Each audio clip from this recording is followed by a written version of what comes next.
Hello, so today we're going to have a very quick look at making pads. What I've got here is just a blank Cubase project, and the first thing I'm going to do is load up an instance of Kontakt, which is the sampler that we use, and that will create a MIDI channel automatically.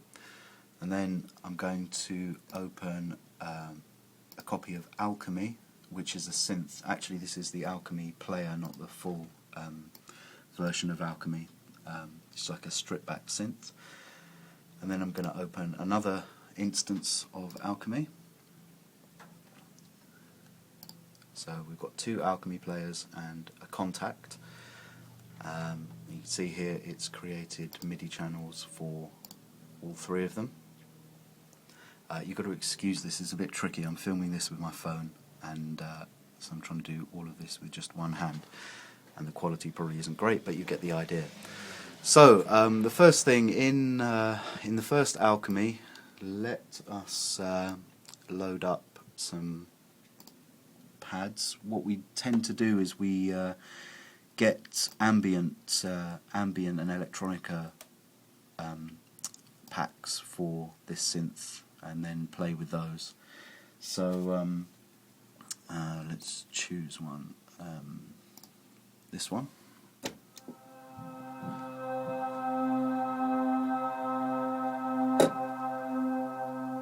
So what you got there is kind of a choral sound, and sometimes what we do, sorry, I'm going to have to do this with one hand.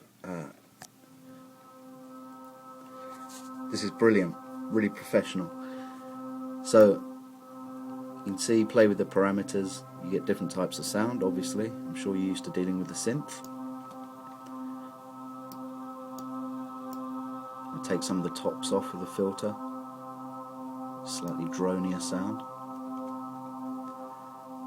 Put the release up, and then in the other Alchemy we'll choose a different sound. Say from here,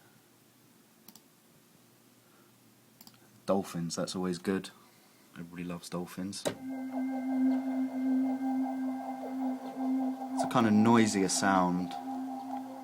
It's got quite a lot of crackles and stuff in it, so I'm going to take the resonance down, take the tops off that as well. That's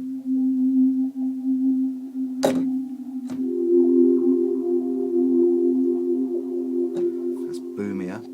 And then over here, if we choose both those channels together, which I will have to do, yeah, so that's both of those selected, as you can see.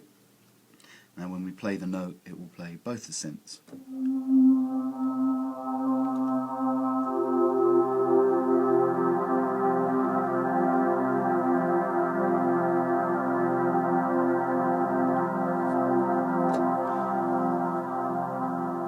So that's quite nice, but it's a little bit bland. So what I want to do is add some texture to that. And one way we will often do that is by using kind of incidental sounds from films, not film music, but actual just going through films and recording just sounds in the background and stuff that happens. So over here we've got sounds we've taken from film.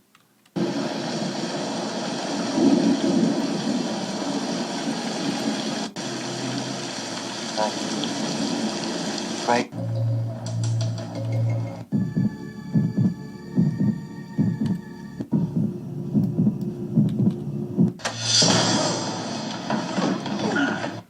So as you can see, these are all incidental sounds that are happening as the film is going on.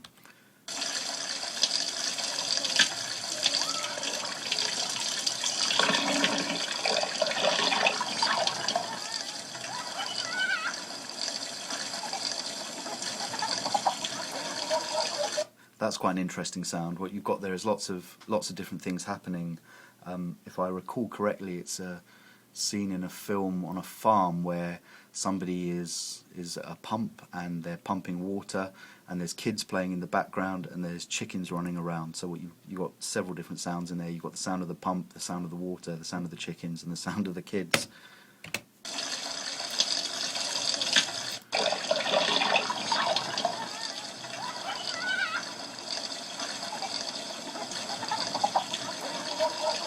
So it's a very nice sound. It's very rich. It's very stereo. There's lots of stuff moving between the speakers.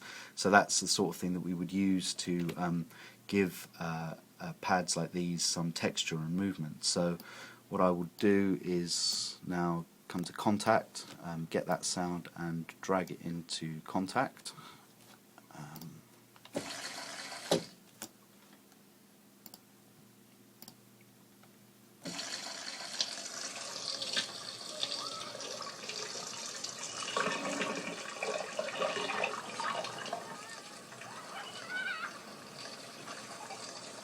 Okay, but you can't really just use it like that. So what I will do is put a loop on it, so it will loop the whole sample, and it will, when it hits the end. So what I've chosen there is play until the end.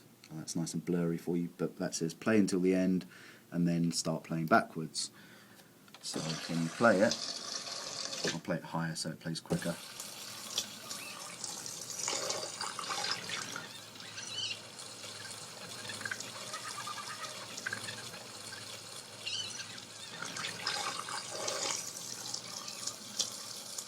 Okay, and then what we will do, we're going to do a few things to that. First thing we'll do is add some delay and add some reverb, nice big reverb.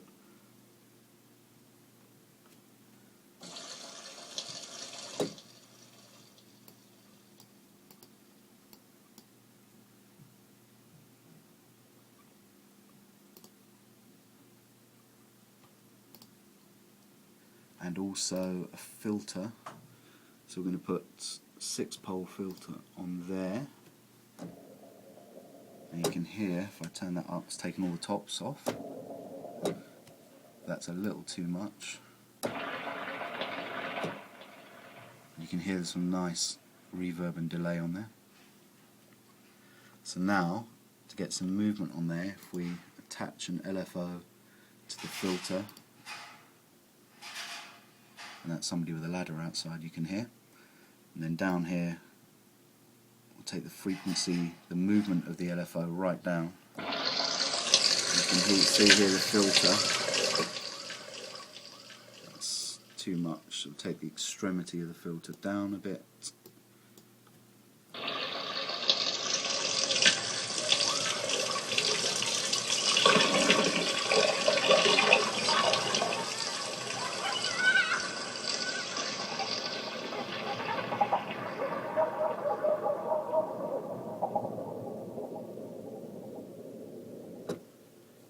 So you get, especially when it goes low, you get that nice kind of aquatic sound. I'll put the speed of that up slightly. I'm going to take re-trigger off, so instead of it playing from the start of the cycle of the LFO every time I press a key, it will just randomize, so every time you play it, it will be different. And that's something we do that quite a lot. We attach, since we first started writing music with the EMU, which is still over here, still has its place, we will often attach just randomly moving LFOs to, say, filters or panning, just so every single time you play the track it's slightly different.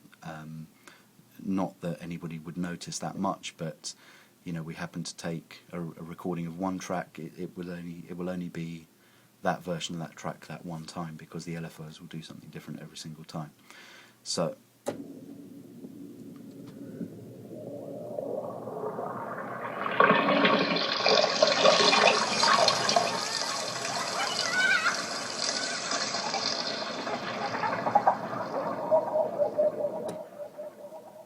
okay, so we've got our first alchemy.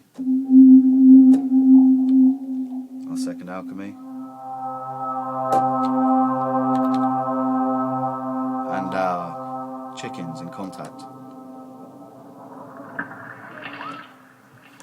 Now if we select all of them with difficulty, now you play them all together.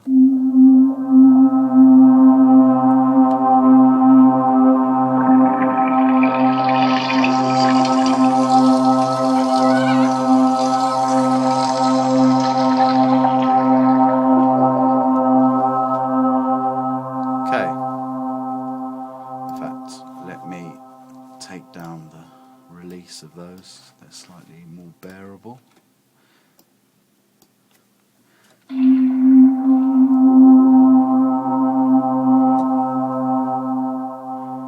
Okay, so we have a basic sound and then we can start to play chords.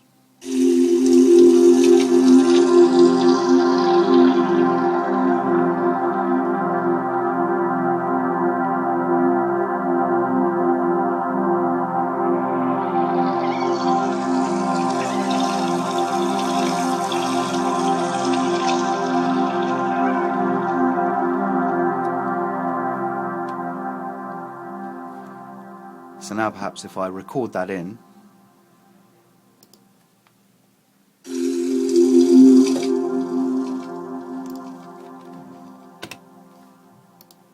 you can see because I had all the tracks selected, it has played all the chords on all the tracks.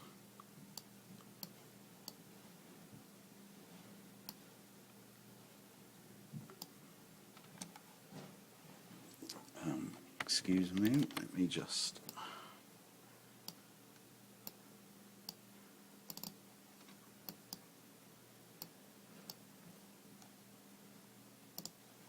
Okay.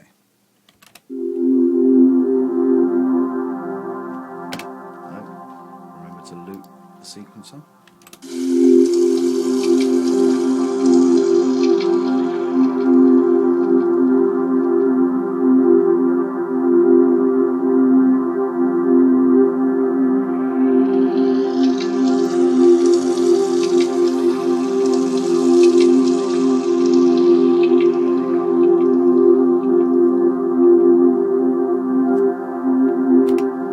Okay, so there is a kind of basic pad. Now obviously we can then take this loop and export that. If I export this mix down, call it a pad,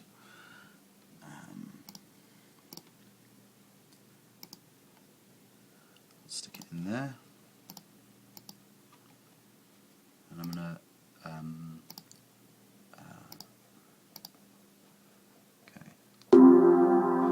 so that's exported that sound, and now I can get that. I'm sure you're probably familiar with the idea of rebouncing stuff, resampling stuff. So I'm going to go back to Kontakt, get that sound that I've just bounced, and stick it back in Kontakt.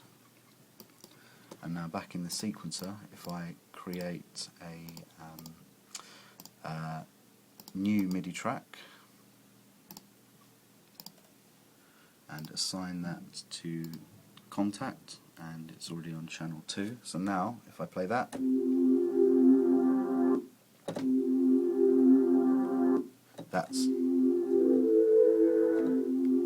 it's taken a bounce of it as it was. It actually didn't pick up the chicken filter thing, but now I can play that obviously at different pitches and perhaps loop that up in the same way. As you can see, it's quite a short sample. So now if I do the same as I did before, loop that up with an alternate reverse loop.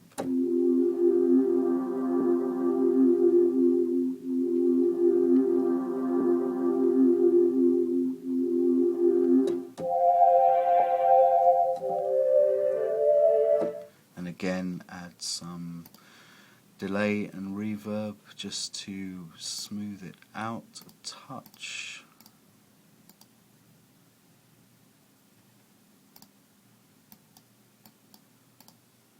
turn the feedback and the delay right up.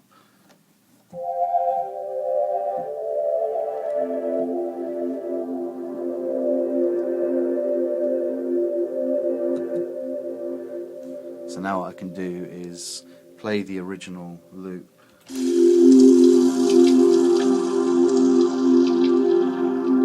and also then play my new resample on top of it.